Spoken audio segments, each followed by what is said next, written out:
Hello everybody, good morning. I hope you are enjoying January and March. So yesterday afternoon, our church leadership sent out the information that we are not going to be gathering this Sunday, which is tomorrow, and likely not be gathering for the following Sunday or even two. So that information will come out kind of as the situation surrounding coronavirus and how to protect our community, how that all develops.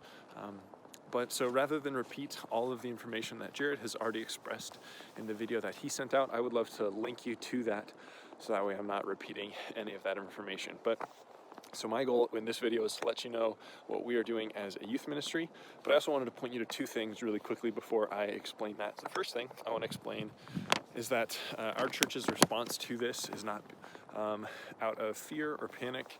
Really, it's just a way of having a proactive response, and that is caring for our community, especially those either within our church family or our community who are vulnerable from a health perspective. So it's a way of caring for those people. The second thing I want to point out is that though this is a negative situation and it can be serious, it could have the positive effect of pushing us to creatively engage with God and evaluate our understanding of Him, and push us to creatively engage with each other outside of our normal routines. And I know that this is a very jarring situation, but it ultimately could be a thing that has positive effect of changing us. So now, again, my goal in this is not to be teachy. It's an update video, but I want you to consider this, that you are equally a follower of Christ.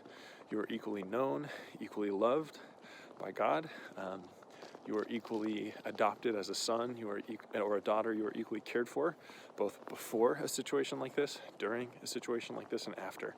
So whether it's a normal life situation or something that feels right now like a crisis, our standing and our faith does not change before, during, or after, and that is a super reassuring thought. Now, I'm also going to give you a link to a video by a teacher who runs a thing called the 10-Minute Bible Hour. His name is Matt Whitman. I really respect and appreciate him and his perspective, and he has about a 15-minute video. If you have the time today, I would say watch it. It is very, very encouraging, and basically what he does is he honestly processes his own awareness that this is causing him to lean into his own faith.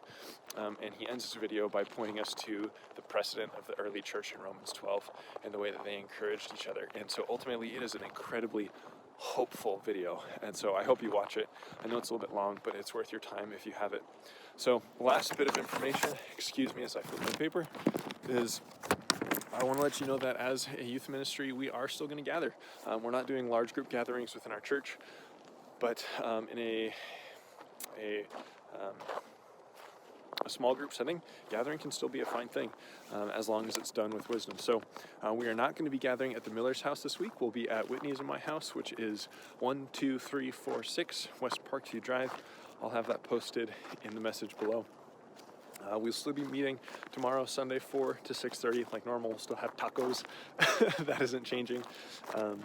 And I just want to point out this quick thing, that as we are doing this together, there are mixed perspectives on what is right, and really that is mostly comes down to like what is the wisdom within a certain family, what is their dynamic. So for you, it might not make sense to gather with us. If there are people in your family or friend group who have been sick or who are vulnerable, it would make sense. Please don't join us. Stay home, rest, contain the likelihood of germs or contamination within your family.